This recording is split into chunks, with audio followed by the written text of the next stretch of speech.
Hey, it's Tucker Carlson. There's never been a candidate for president the media hated more than Robert F. Kennedy Jr. You thought that title belonged to Donald Trump. Of course it must, but go check the coverage. Trump got a gentle scalp massage by comparison when he announced. When Trump rolled out his presidential campaign in 2015, the New York Times waited until the 17th paragraph of the story to attack him. But as well known as he is, the paper said at the time, Trump is also widely disliked. And then they cited a poll to back it up. That was the attack on Trump. 8 years later, the Times attacked Bobby Kennedy in the very first sentence of the story. Quote, Robert F. Kennedy Jr., the paper declared, announced a presidential campaign on Wednesday built on relitigating COVID-19 shutdowns and shaking Americans' faith in science. Shaking Americans' faith in science. Imagine if you were an ordinary New York Times subscriber reading that over coffee in your pre-war rent-controlled duplex on Columbus Avenue. You'd think Bobby Kennedy just declared war on the Enlightenment. My fellow Americans, I have come to shake your faith in science. Join me as I drag our nation back to the medieval period. You'd be appalled. CBS News viewers likely were appalled. In its coverage of Kennedy's announcement, CBS denounced the candidate's views as, quote, misleading and dangerous. The LA Times called him a threat to democracy. At the offices of National Public Radio in Washington, a full-blown Category 5 hysteria typhoon broke out. NPR devoted an entire segment to savaging Kennedy, not just as a candidate, but as a human being. NPR described him as someone who, for his own perverse reasons, has made, quote, debunked and false and misleading claims that undermine trust in vaccines, and who, in his spare time, provides moral support to crazed extremists who, quote, rally under the banner of what they call liberty or freedom. People magazine didn't even bother to report a single word of anything Kennedy said at his announcement, and instead wrote an entire story about how his relatives hate him. Kennedy's younger sister, Carrie, the magazine reported solemnly, does not approve of Bobby Jr.'s harmful views. His harmful views! Bobby Kennedy's thoughts alone are evil enough to hurt people.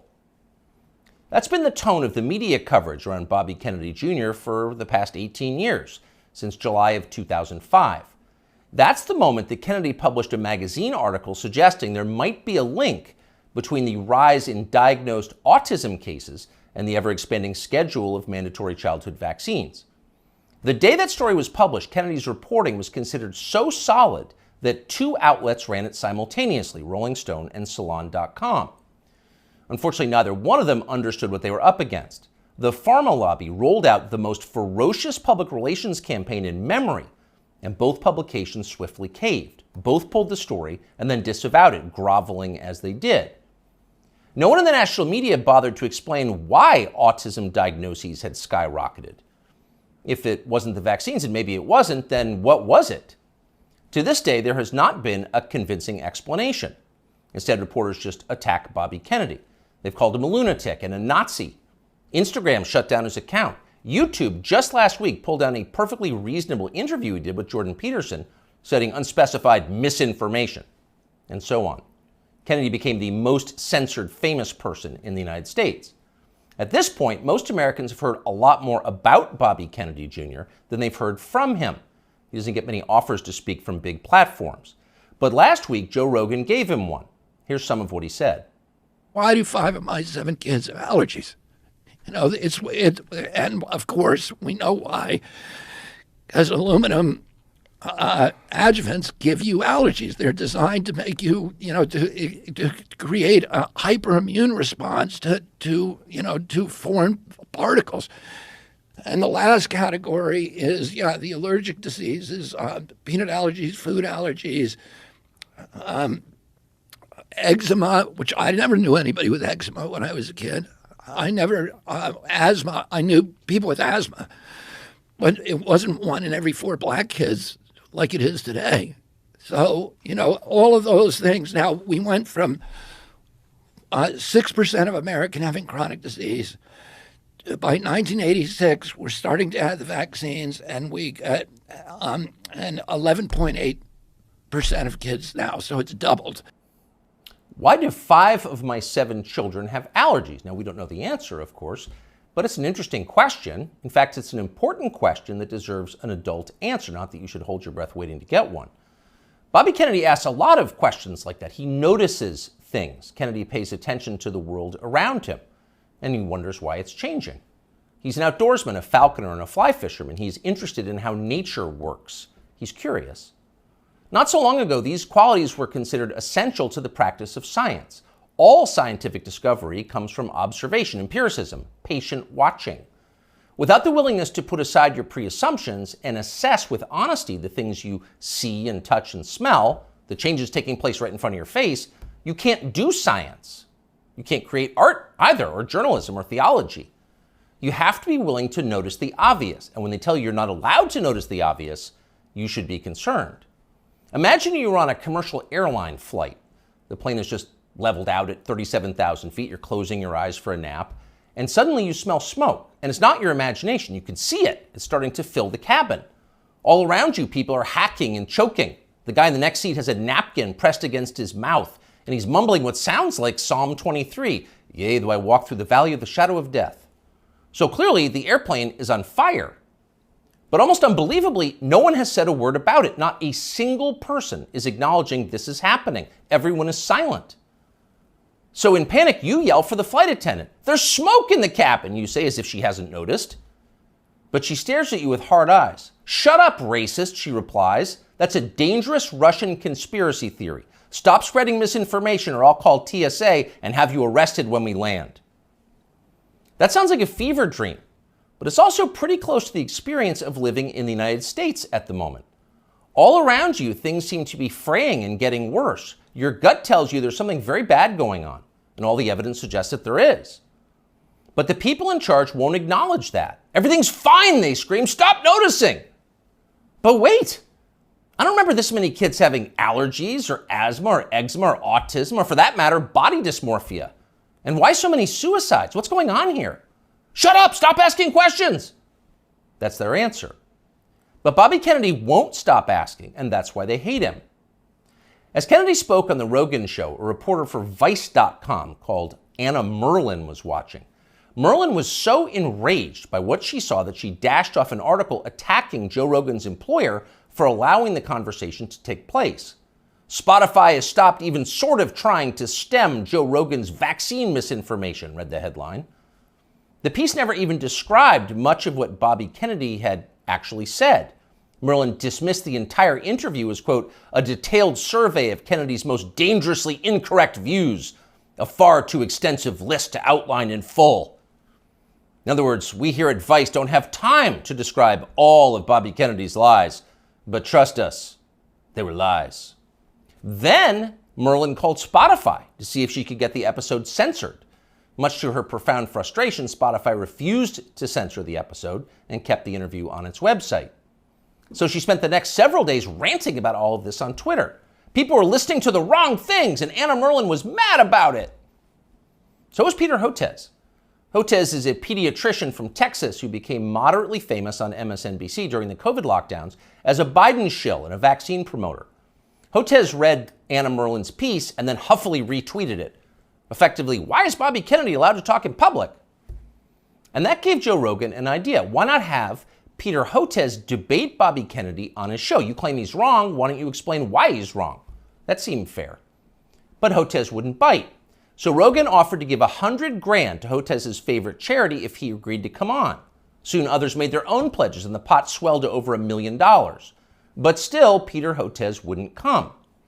Instead, he scampered back to MSNBC, where one of the channel's oilier hosts assured him he was doing the right thing by dodging the debate. Arguing with Bobby Kennedy is morally equivalent to debating a Holocaust denier, the host said. No decent person would do that. And of course, Hotez agreed. Quote, 200,000 Americans needlessly perished because they believed the anti-vaccine disinformation and refused to take a COVID shot. So really, talking to Bobby Kennedy would be a lot like abetting murder. And Peter Hotez, MD, PhD, was not going to do that. But wait a second, you ask yourself. Let's think about those numbers. 200,000 people died because of vaccine disinformation from Bobby Kennedy and people like him? How do we know that? Is that really science? No. It's not science, because we don't know that. We can't know that. There is no way to know that. Peter Hotez's claim is a political attack posing as science, and he specializes in those. Here he is on television during the so-called pandemic. It's all about mask compliance. That's going to be absolutely critical, because if you don't have masks, remember, this virus aerosolizes. So even 6 feet is not enough. It can go 17, 18 feet, several meters. What we really have to do is have vaccine mandates in the schools. We should have a rule that anyone who walks into a school over the age of 12 has to be vaccinated. This is the nature of the anti-vaccine movement in this country. It's somehow married now to far right-wing extremism and white nationalist group. Anyone who's unvaccinated and has been lucky enough to escape COVID, your luck is about to run out. And I call it anti-science aggression coming from Senator Rand Paul, Senator Johnson, members of the House of Representatives, in addition to those two senators, are killers. It's all about mask compliance. We must have vaccine mandates for children. Take the vax or you will die.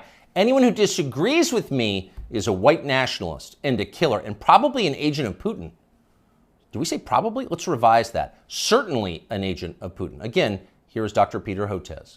We're starting to see now those same anti-vaccine messages that's coming out of the U.S. And now we're finding it in Africa and Latin America. And remember, what the other reason we're seeing this is the Putin government has, this has been reported by U.S. and British intelligence, has been piling on with this whole systematic program of what's being called weaponized health communications, trying to destabilize democracies with anti-vaccine, anti-science messages and targeting. So according to British and U.S. intelligence, anyone who disagrees with Dr. Peter Hotez is a disloyal American working to destabilize our democracy on behalf of Vladimir Putin. Now, by comparison, never in his life has Bobby Kennedy Jr. said anything half that demented. But keep in mind, Peter Hotez claims to have a valid medical license. He is allowed to treat patients. After a while, even MSNBC viewers were going to have some questions about a guy who talks like that, and apparently some of them did. As the lockdowns wore on, the population started to notice that many of the core claims the TV doctors were making were untrue. You'd only need one shot. If you got the shot, you would never get sick. You would never pass the virus to others, and so on. They said these things, as you know, again and again. Ultimately, they were proven wrong, but they never admitted it. They just attacked the people who noticed. Here's Dr. Peter Hotez calling for the Biden administration to arrest anyone who questions the COVID vaccine. The Biden administration has to realize that anti-science is a killer. Disinformation. Yeah. It's not even just disinformation. This is an anti-science empire right now, and we need Homeland Security. We need the Justice Department. We've really got to figure this out, and Health and Human Services will not be able to figure this out on their own. It's not a medical problem. It's a law enforcement problem. They've doubted me. Arrest them! It's a horrifying outburst if you think about it. If you were on tape saying something like that, you would be deeply ashamed. But Peter Hotez is not ashamed. He's become even more grandiose. Hotez has written a self-congratulatory new book called The Deadly Rise of Anti-Science, a scientist's warning, as if you were a scientist. Here's how Hotez describes himself in the book's promotional literature. Quote, "During the height of the COVID-19 pandemic, one renowned scientist in his famous bow tie, appearing daily on major news networks such as MSNBC, NPR, and BBC, and others, Dr. Peter J. Hotez often went without sleep, working around the clock to develop a nonprofit COVID-19 vaccine and to keep the public informed. During that time, he was one of the most trusted voices on the pandemic and was even nominated for a Nobel Peace Prize for his selfless work. He also became one of the main targets of anti-science rhetoric that gained traction through conservative news media." End quote, though we could go on. So here you have a renowned scientist, selfless, trusted, going without sleep, self-denying, persecuted by extremists for daring to tell the truth. The Albert Schweitzer of cable news. That's Dr. Peter J. Hotez. The fact that a partisan buffoon like Peter Hotez can describe himself this way with a straight face and the backing of a publisher makes you despair for the country's future. But don't despair. There is hope. Hotez will never debate Bobby Kennedy Jr., but it doesn't matter. Kennedy has already won. He's more honest than Dr. Peter Hotez, and that's obvious to anyone who's paying attention. A New Economist poll shows that Kennedy is more popular and far less hated than either major party frontrunner. After almost 20 years of being silenced, Bobby Kennedy Jr. is being heard. And why wouldn't he be? Kennedy's theories about vaccines may be right, they may be partially right, they could be even utterly wrong. No one's proved it either way.